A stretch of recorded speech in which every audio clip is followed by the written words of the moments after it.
Kalian pernah nggak sih udah buat model time series tapi bingung gimana cara visualisasinya?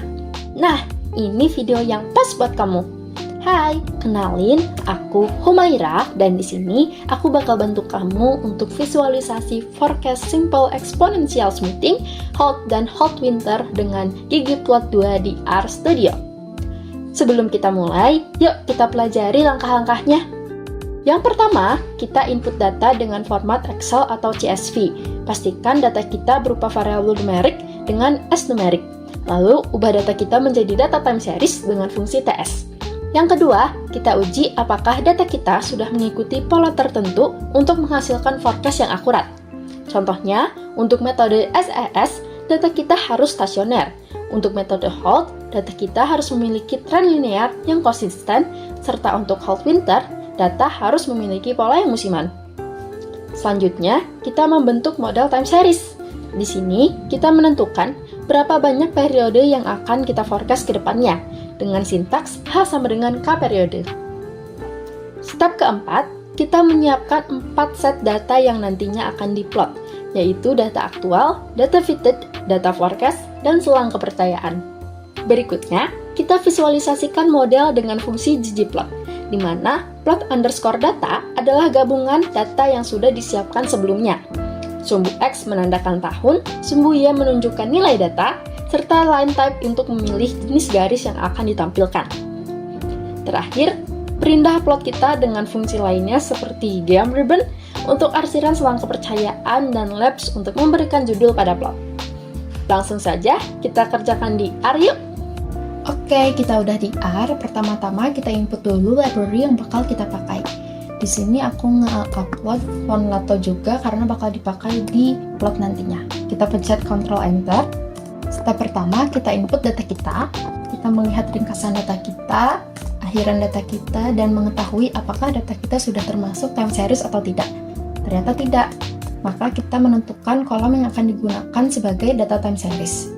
Yaitu untuk dataku ada di kolom kelima dan dimulai dari tahun 2018 Januari sampai 2025 Maret.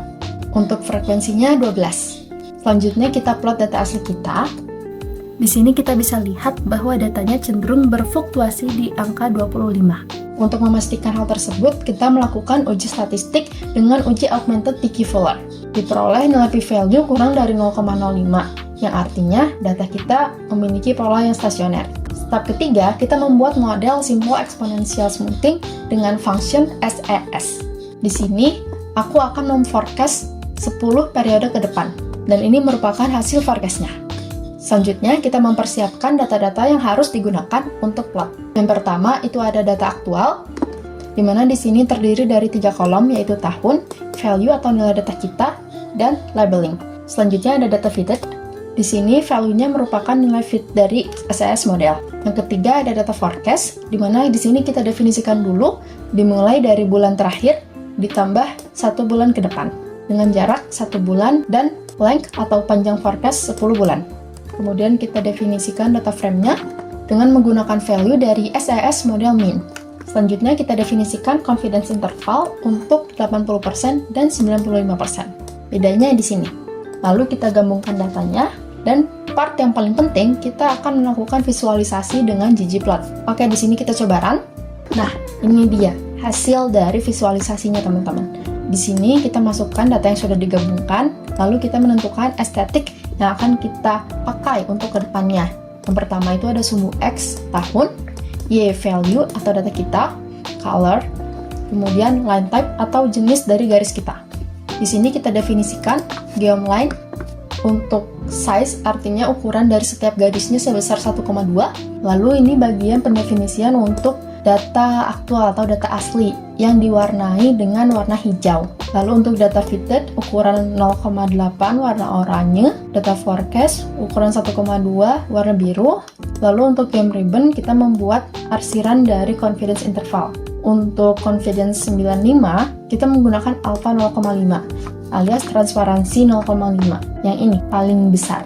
Sedangkan untuk CI 80 kita menggunakan alpha atau transparansi 0,3 yang ini. Selanjutnya kita mendefinisikan lagi warna dari masing-masing garis data. yaitu hijau untuk data asli, fitted oranye, dan biru untuk forecast. Di sini kita mendefinisikan tipe garis data kita, di mana untuk actual, fit, dan forecast bertipe solid. Artinya garisnya nggak putus-putus. Selanjutnya untuk sumbu X, kita atur dari tahun 2018 sampai 2026 dengan jarak 1 tahun. Berikutnya kita tentukan batas untuk sumbu Y itu dari 15 sampai 35 derajat Celcius dengan jarak 5 Celcius. Untuk label penulisannya, kita artinya menginput nilai X atau nilai value dan menambahkan atau menggabungkan nilai X dengan derajat Celcius. Dimana pasti 0 ini artinya tanpa spasi. Seperti ini. Berikutnya, kita tambahkan label untuk title yang paling atas, subtitle yang paling bawah, sumbu X di sini untuk sumbu horizontal, dan sumbu Y, sumbu vertikal. Tim minimal artinya kita menggunakan tema yang minimalis di sini. Tema ini terdiri dari bermacam-macam, bisa klasik, light, dan sebagainya.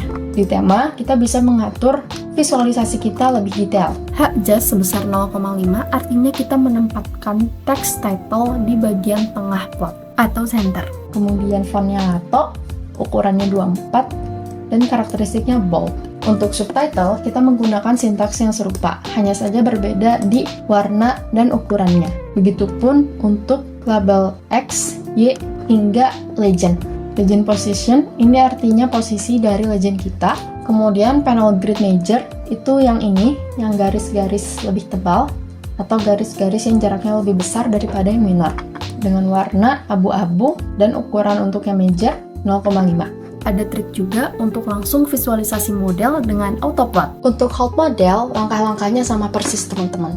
Data yang aku pakai adalah data tahunan dari tahun 1923 sampai 2023. Ini plotnya, secara visual kita tahu bahwa ada tren monoton naik. Untuk memastikan ada tren yang signifikan, kita menggunakan statistik uji Mann-Kendall. Ternyata p-value-nya kurang dari 0,05, artinya ada tren yang signifikan.